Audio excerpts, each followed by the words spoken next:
Good evening. My name is Susanna Weller. I work for the Essex Community Justice Center, which reports to the police department and is funded by the Department of Corrections.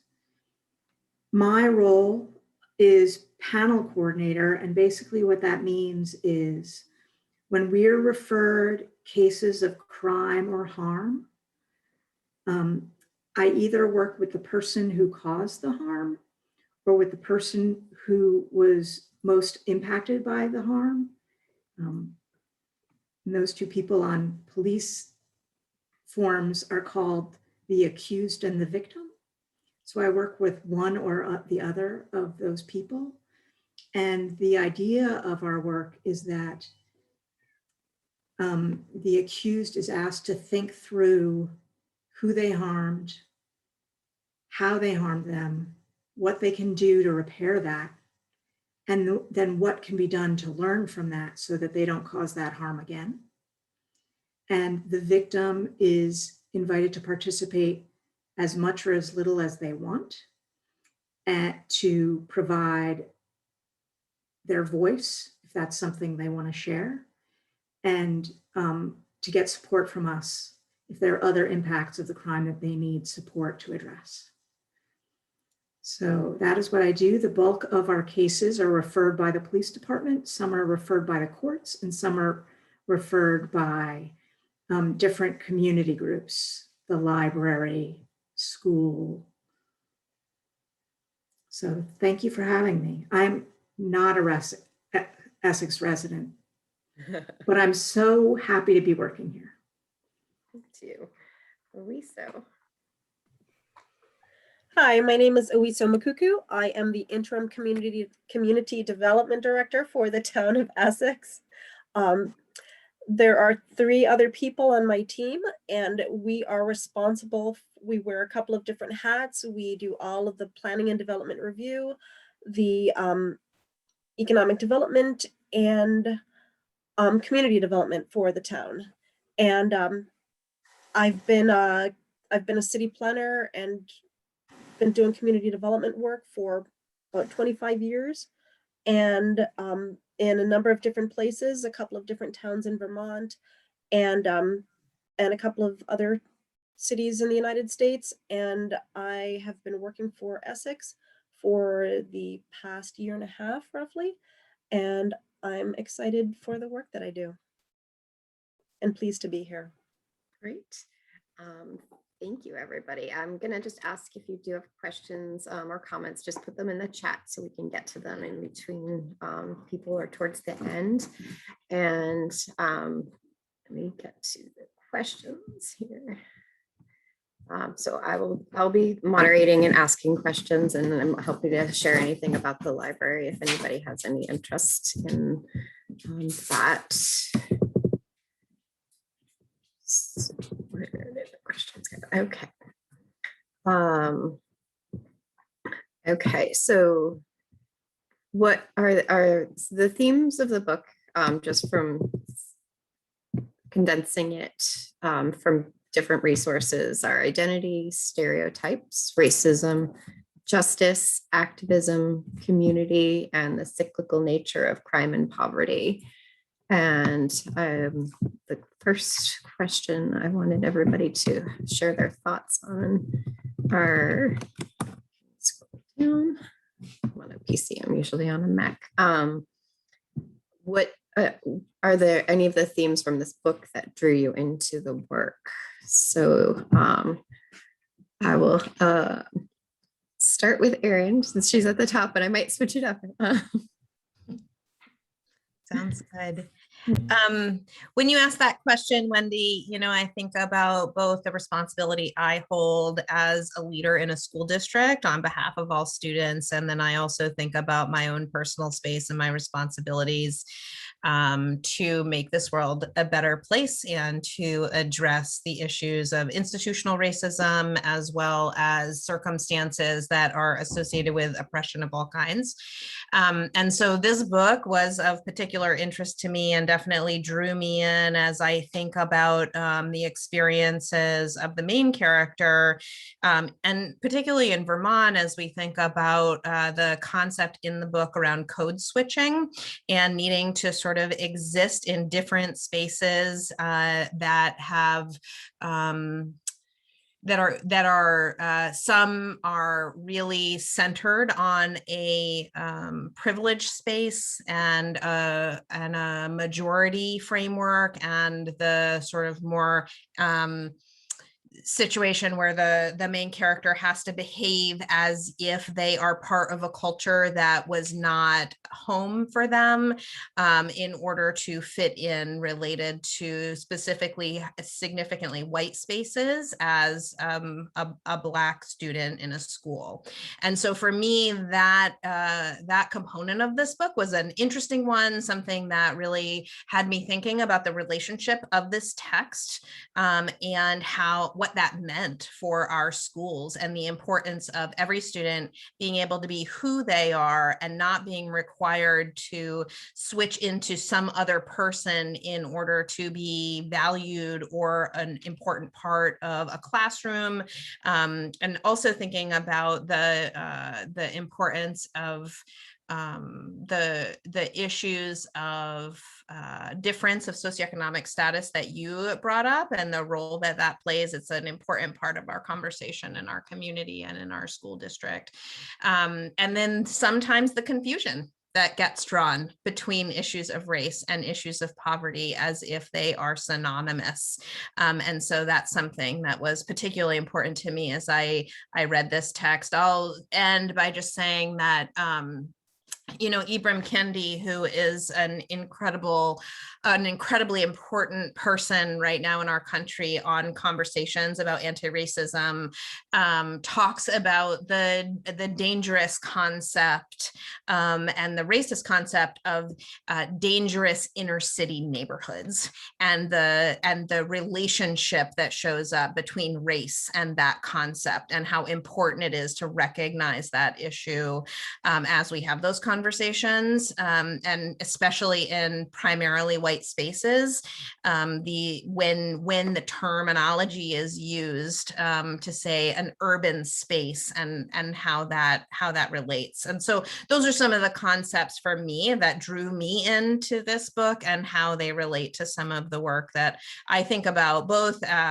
in my work. I'm in the middle of a doctoral program and focusing in on issues of equity, and specifically around social justice and racial justice in that way, as well as in my role in the school district. So I hope that helps paint some of the lines.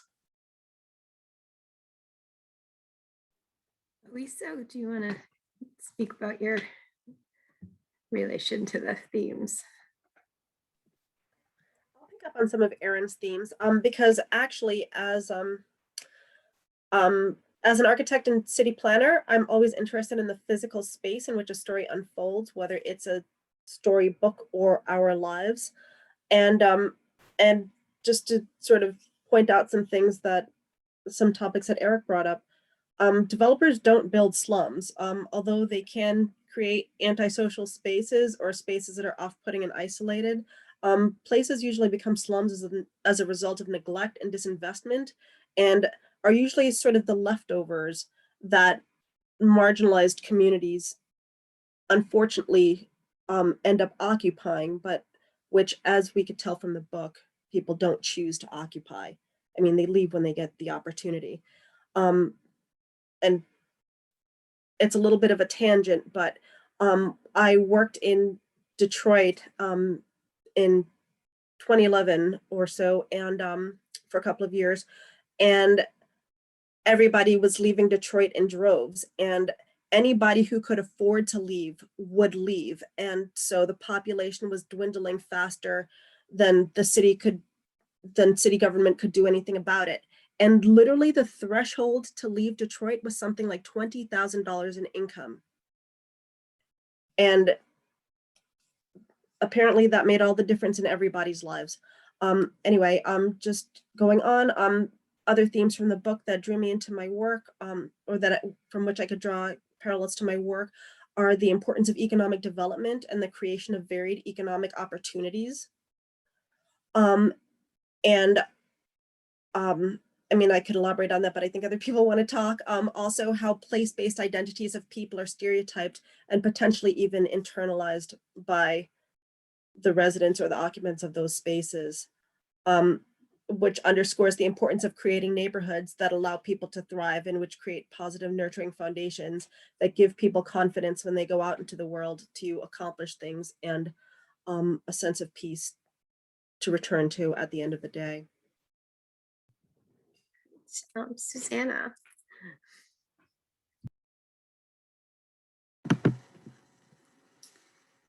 So I came into the world of community justice indirectly. My first career was in public health, and I entered into the career of public health because of issues of injustice. I was very interested in addressing the fact that people who are othered, who are meant to feel like they don't belong, have worse health outcomes, that their health is literally impacted by stereotypes and hate and feeling othered. And I worked in public health for about 15 years before coming into restorative justice. And what really interested me about the restorative justice field is that they're able to address the justice piece head on that I was most interested in,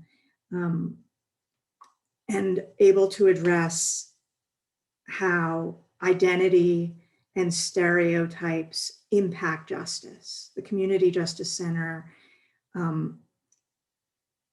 is work I enjoy because not only is there the individual relationship building, but it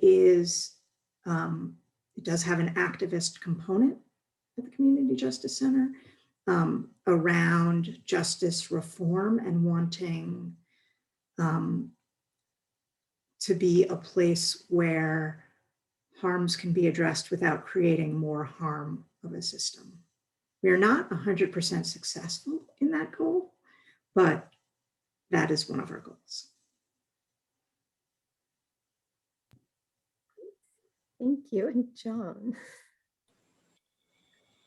So when I was reading the book and also watched the movie as well, to try to see what kind of connections I had with, whether it be the character or some of the things that were in the book.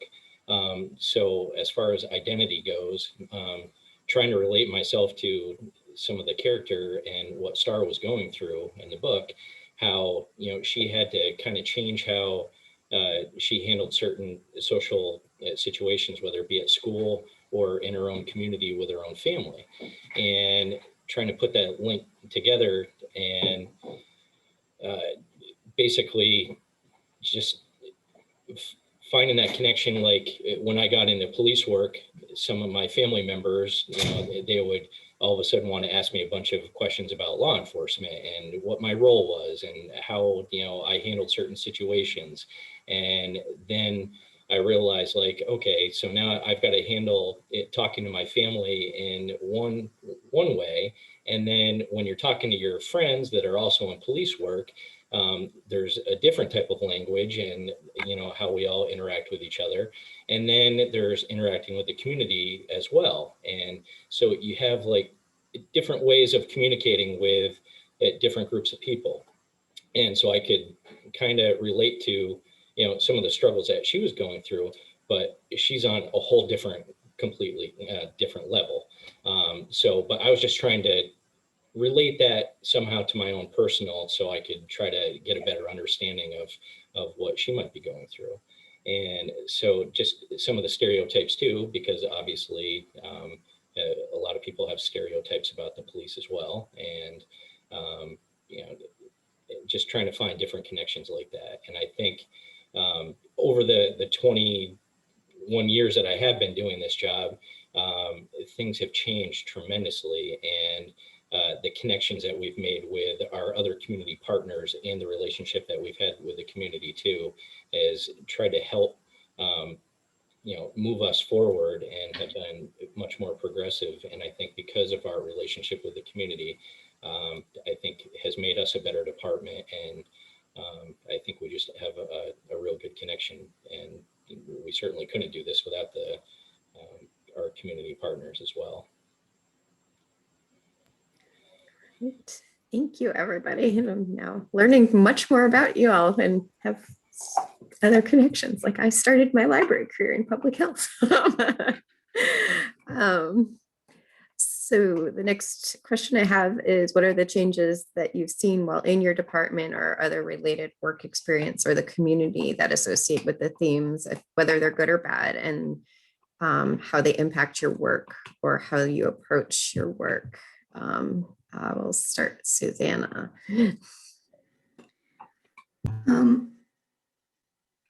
These themes impact a lot of pieces of our work. From the very beginning of my work there, there has been in our culture an interest in making sure that what we do is accessible to everyone, and realizing over and over how that's not true, and making adjustments so that small adjustments like to our forms, where gender is no longer a closed-ended question and is now just a gender, fill in so that people can identify, making our space physically accessible to people with disabilities. And recently, like much of the rest of the world, being much more critical of our biases and how the way we construct our program is very of the white culture of the people who created it. And what does that mean for how we treat the people we serve? What does it mean for our ability for our volunteers to be representative of the community? And so we're being very self-critical, engaging in a lot of education and getting support around things like looking at our vision and mission, so that we can address issues, especially of racism in our organization. We are taking critiques from the people we serve around how they feel they were treated, and especially from people who feel they were treated differently because of their race. And so for the Community Justice Center, it's really a time of introspection and learning and making change, which feels good, necessary, and later than it should have been. But I'm glad we're doing that work right now.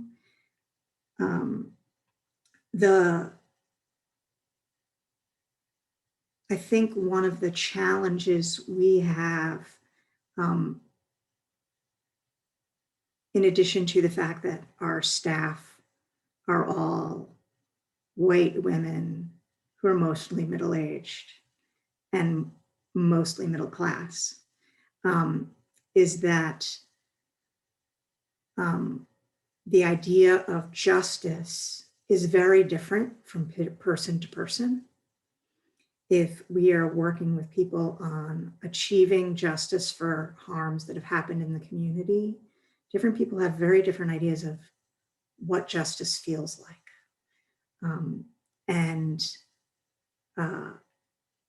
So we are also learning about that and figuring out how to navigate that. We recently had someone who was deeply harmed by a financial crime that had all sorts of emotional impacts as well. It was sent to us from the courts. They said, you deal with it instead of us. And that meant that the person who committed the crime is still out there and has access to people's credit cards. And so the victim felt that that was not justice, and that that injustice might not have happened if she was white.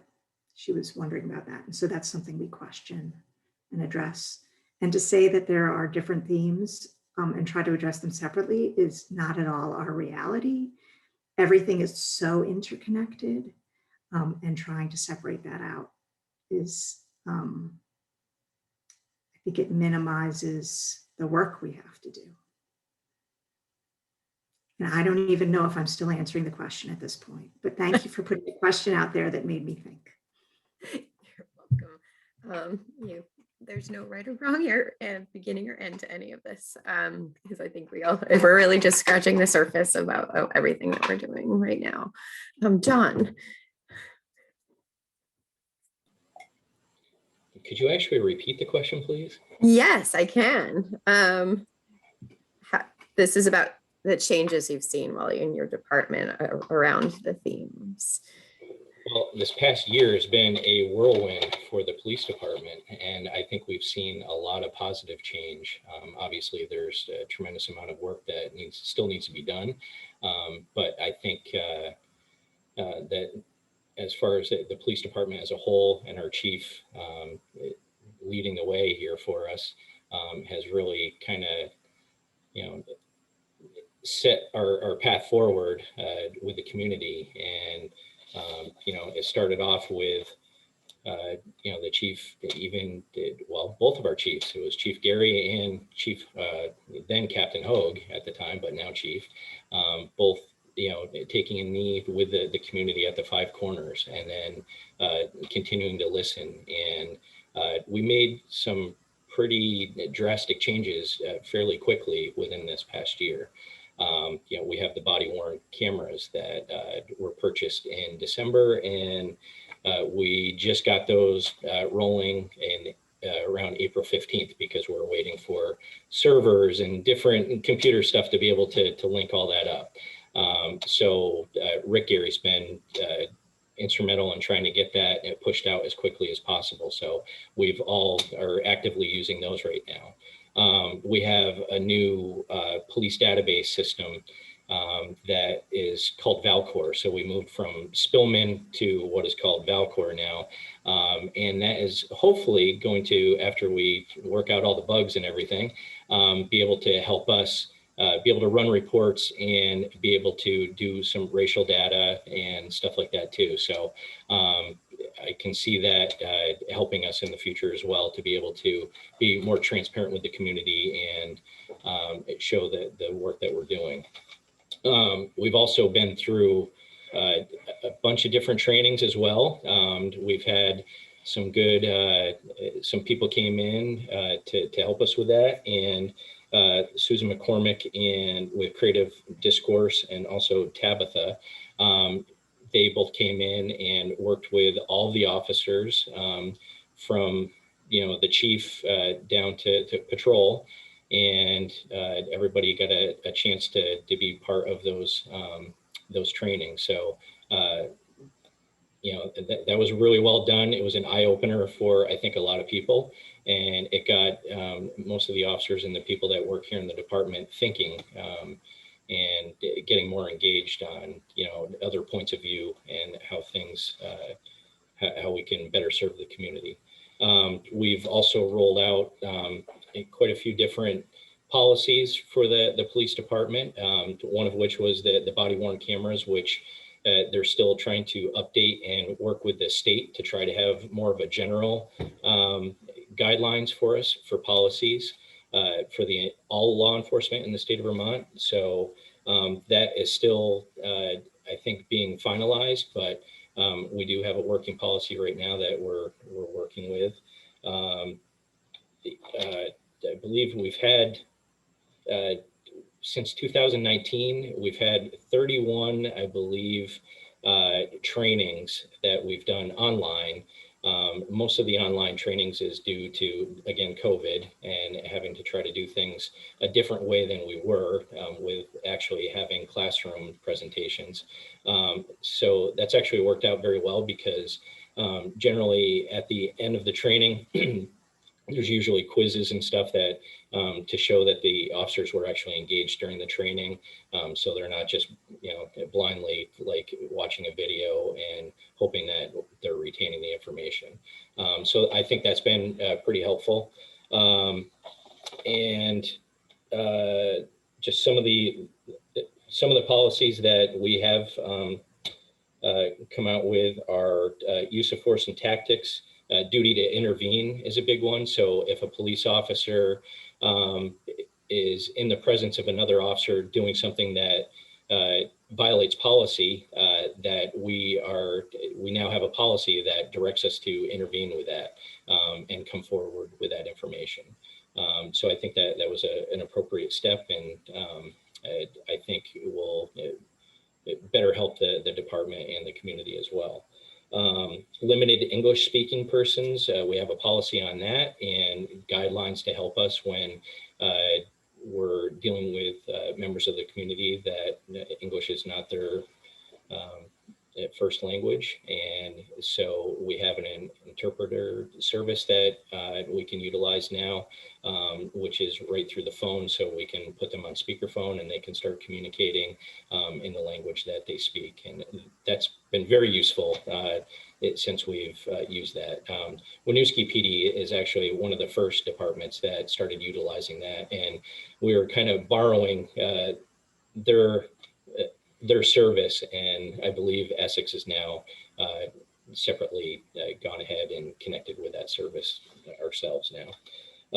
Fair and impartial policing, that was back in 2019 that we had implemented those, and I believe that started under the direction of Chief LaRose when he was still Chief of Police and working for us. So there's quite a few different things that we've done, and like I said, I think we've come a long way in a short period of time, but there's still a lot that needs to be done. But I think we've taken some appropriate steps within this past year, and compared to other police departments, I think we're a little ahead of the curve and doing the work that needs to be done. Thank you. Owiso, and then we'll finish this question with Erin. Hi, so as I mentioned earlier, I have been with the town of Essex for about 1.5 years, but it's not, but I've been working in Vermont for a number of years. And I guess I'll give a little bit of personal background just to explain some of where I'm coming from. But so I came up here to go to Middlebury College. I come from a bicultural, multicultural background. And so the whiteness of Vermont it didn't faze me. But over the past year, since I started working with the town of Essex, one of the things that I've seen that's really positive for both Essex and I think for the state is the conversations that we've been having around race and equity. And I was remiss in not mentioning that I have been deeply involved with a couple of different groups that are working on racial justice and equity. One is the newly formed Committee on Equity in Essex, which is a town initiative. Another is the Racial and Justice Policing Task Force. John's comments reminded me that I was actually part of the active bystander training with the Brownell Library, which I thought was just fabulous. And I hope that we can do that more throughout the town for community members and for town staff. And I've been involved with some other racial equity work with Erin for the Essex Westford School District. And I've always come to my work as a city planner and community development with an equity lens. But I haven't always felt that with people around me. But I feel as though the conversations that we're having are really getting everybody closer to a larger understanding of the world outside their own experience.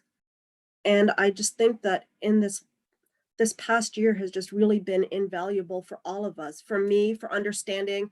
I mean, honestly, it had become so ingrained in me because of the environments that I'd been in. I had to do a little research on the concept of microaggressions. I wasn't exactly sure what exactly they were. And then I found out that they were just what I experienced, commonly. And so even that education just sort of opened my eyes for equity on my own behalf. I mean, it's always been easy for me to speak out and stand up for other people's rights, and it comes less naturally for me to do it for myself. But as I said, I think that the conversations that we're having in Essex and throughout the state are so important to getting all of our work done more efficiently, more effectively, and for the betterment of our community.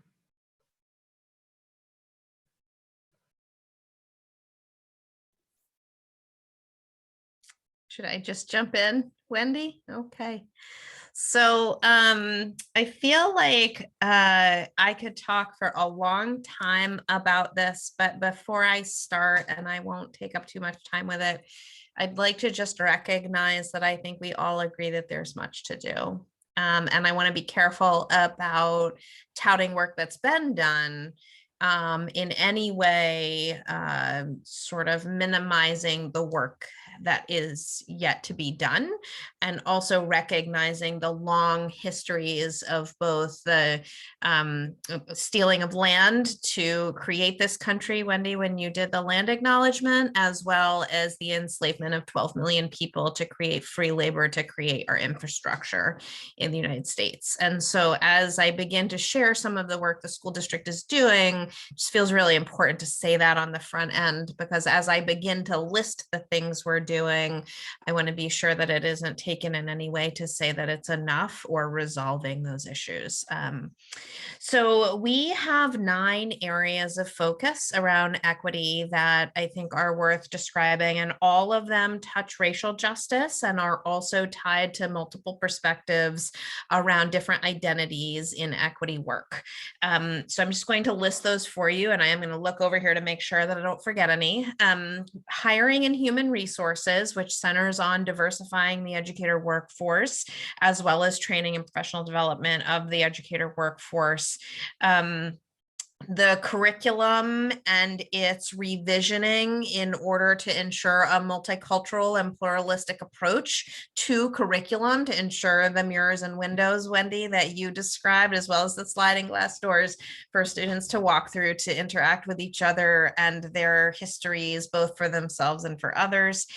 We are working on the development of an equity report that will be published once a year.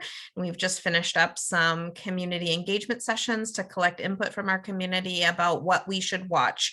We have many, many, many data points. The board reviewed 385 of them on, I think, December 15th. You can watch the board meeting where we did a deep dive into our data through an equity lens.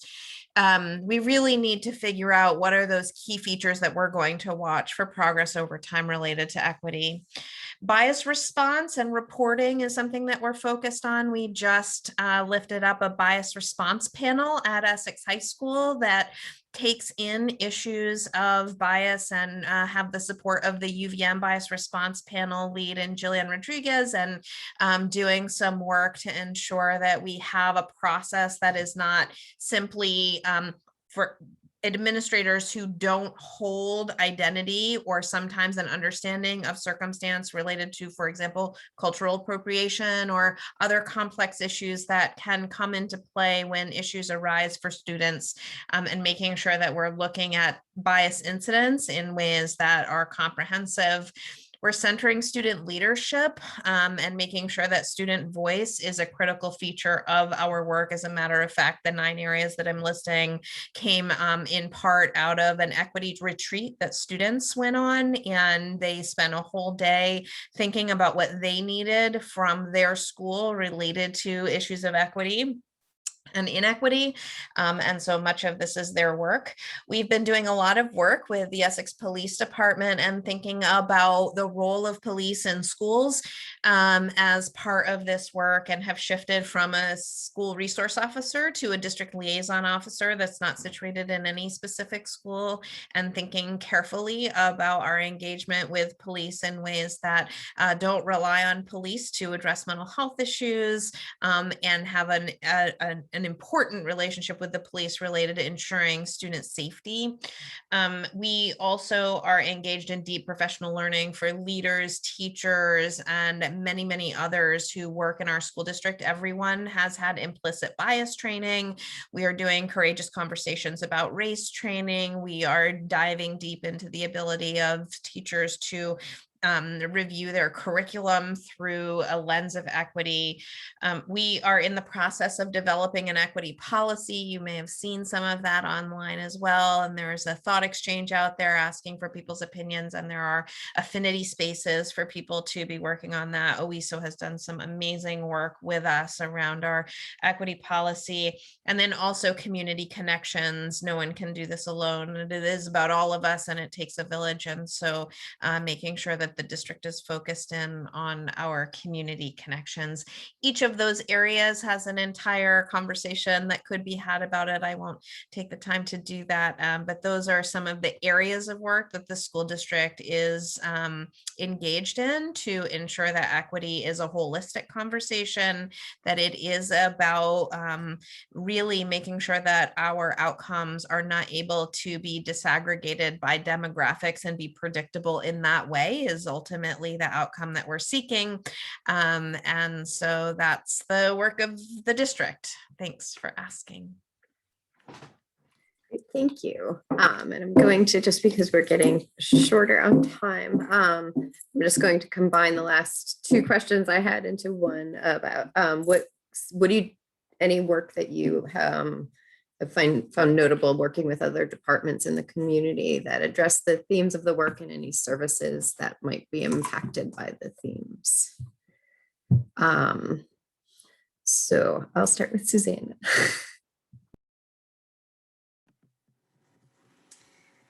So the kinds of work that the Essex Community Justice Center is doing with other parts of the town, our director, Jill, is part of the Essex Racial Justice Task Force. I and the Essex Community Justice Center, along with an organization called Up for Learning, it has been invited by Erin and one of the co-directors of Essex High School, Tamara Parks, around bringing restorative justice practice to the school.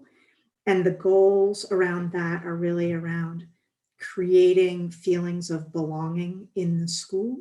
So both helping with the racial justice work that Erin just described around the bias response panel, also addressing student absenteeism and trying to work on a culture that is welcoming, inclusive, and just.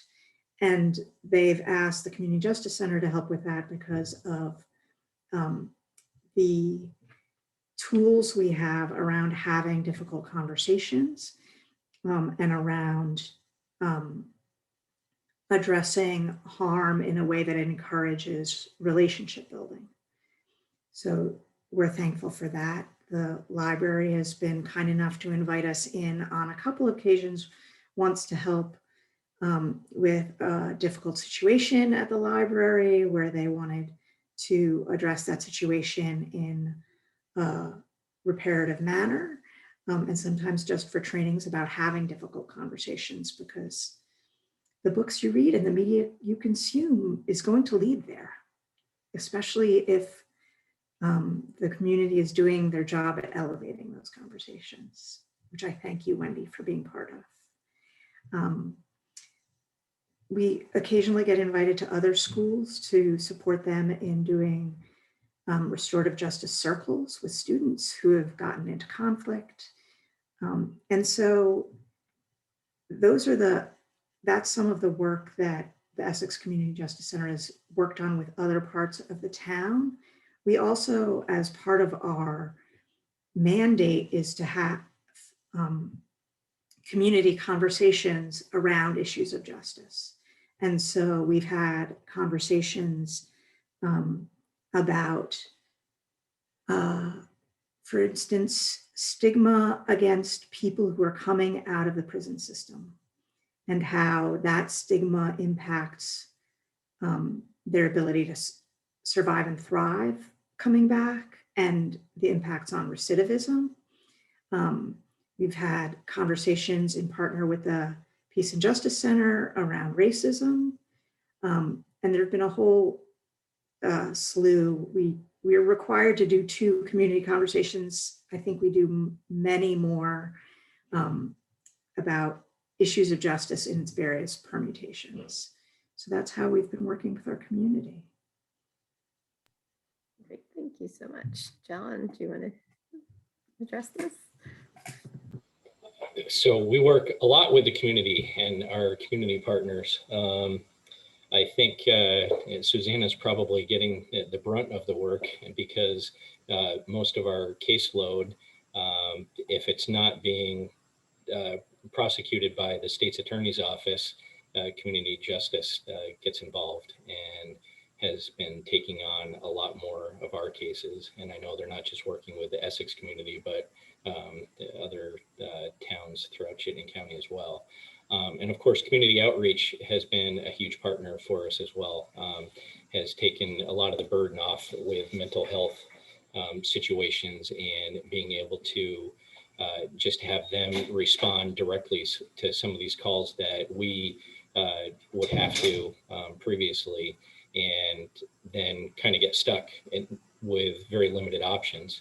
But I think responding to those calls and learning with our partners too, we've grown as a department, and as far as how to communicate with the public, especially, when it comes to the needs for people with mental health and are in crisis. We've taken de-escalation trainings, but just being able to see how other people can communicate with the public that are in crisis has helped us as a police department as well. And then, of course, working with the school system, and our district liaison officer, Corporal Rutenberg, has, we've changed his uniform, how he is, the type of work that he's doing within the schools, and trying to focus more on safety and less on some of the, historically having to deal with more of the truancy issues and different things like that. So his role has changed, and I think, again, our relationship with the Essex community and the schools, I think, has always been strong. And we've, when we had Kurt McGlinnis, that was our, when it was a school resource officer, just seeing the overwhelming support that he had when he retired, I think just shows how Essex has kind of done things differently in our school system. But again, we've listened to the community, and the needs have changed, and we've shifted gears and tried to, just be open to change and, trying something different. And again, listening to the community and working with our community partners. Thank you. And I apologize for my dog. He has been sick, and he has not been walking lately. I don't know if Erin or Owiso, so one of you is going to finish up. So I don't know who wants to volunteer to be the second or the last. Owiso, do you want to go ahead? I'll go ahead. Okay. So in a lot of ways, Essex Community Development is the liberal arts division of town government. We have a lot of opportunities to collaborate with different departments and with our many boards and volunteers on those boards. Some of the work that we've done in the past year, we've done some community building with in work that included parks on the Out and About in Essex event last fall. As I mentioned, I've been involved in the weekly racial justice and equity meetings that include the school department, the police department, or Erin as representative of the school department, the police department, the CJC. We do ongoing work with Public Works to address connectivity and mobility in our community. And programs such as these and hopefully others with the library have occurred. With our planning commission, we will do a lot of zoning, and that will completely require an equity lens. I think the ordinance is, well, no, we've got some work to do. We've got the ordinance hasn't been substantially updated in a while, and there are some outdated concepts in there that I think just don't reflect Essex's values and where we are right now. We have a housing commission that we staff that is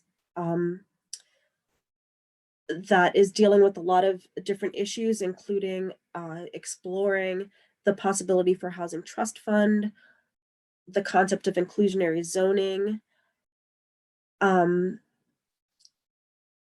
landlord-tenant relationships, and a potential rental registry.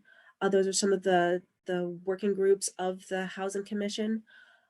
I don't want to leave anybody out, just because I think that Essex does rely a lot on its volunteer boards, and they really do put a lot of time and effort and a lot of heart into what they're doing for the community.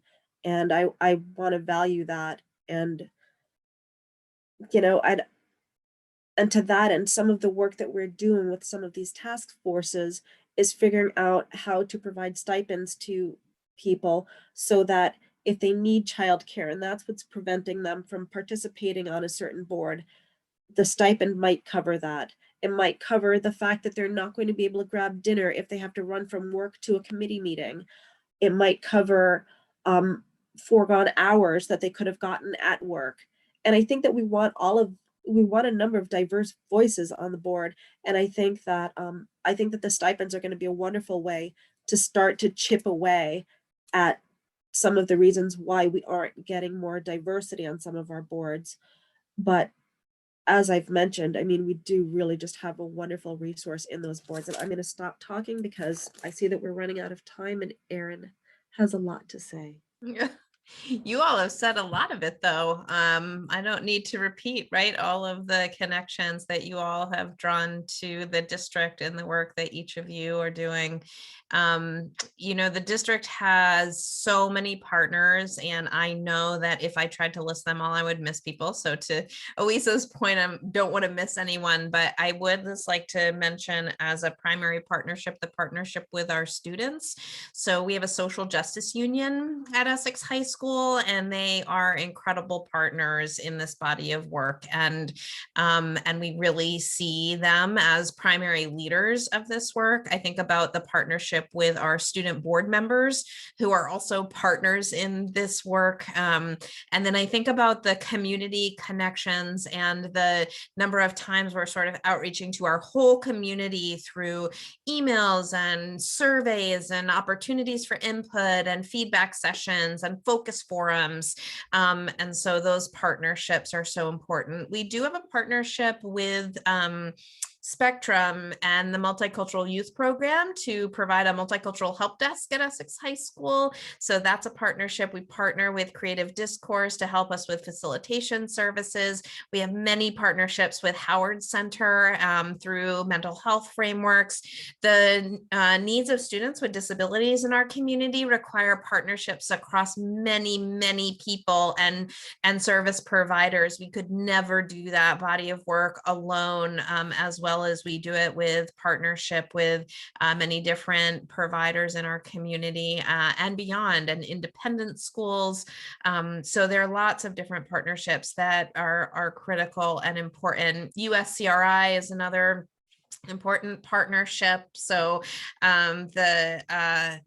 oh, I knew that I shouldn't have used letters, and now I'm going to need to know what they mean. The U.S., it's at the Committee on Refugee and Immigration. So that's their work. I don't know if that matches exactly with the letters that I just used. I'm so sorry. So their body of work is so important. I think about the Agency of Human Services as a whole and the work that they do in many different ways. The work of UVM Medical Center, our medical partners in Essex Pediatrics. There's so many partnerships that we have where this work intersects with all of those partnerships. But I think the community connections right now specific to the work of equity have been mentioned, and again, our student body as a critical partner in this work. Great, thank you. And Wendy, may I just make one more comment, please? Yes, absolutely. Half of my notes from today on this book have been about economic development and the lack of communities. And I neglected to mention the work that we do with the Economic Development Commission, which is a really, really important board or commission to getting this work done, and just what an invaluable resource it is to the community, in addition to all of the other multiple boards that I did not get a chance to mention. So my apologies. Thank you. Thank you for bringing that up.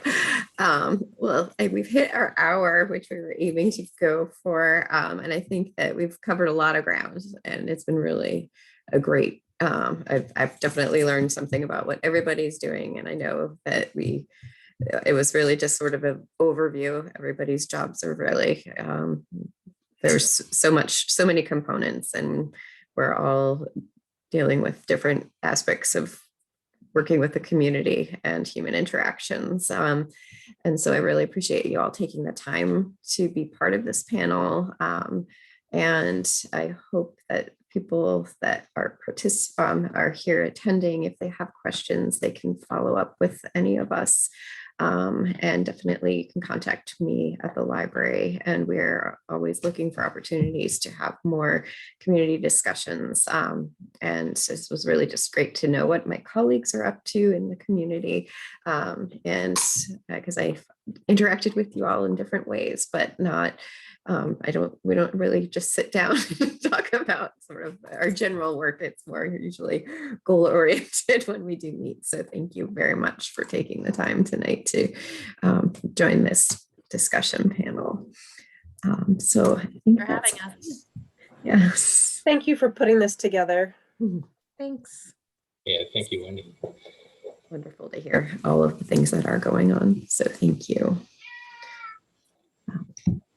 All right. Where's Hannah?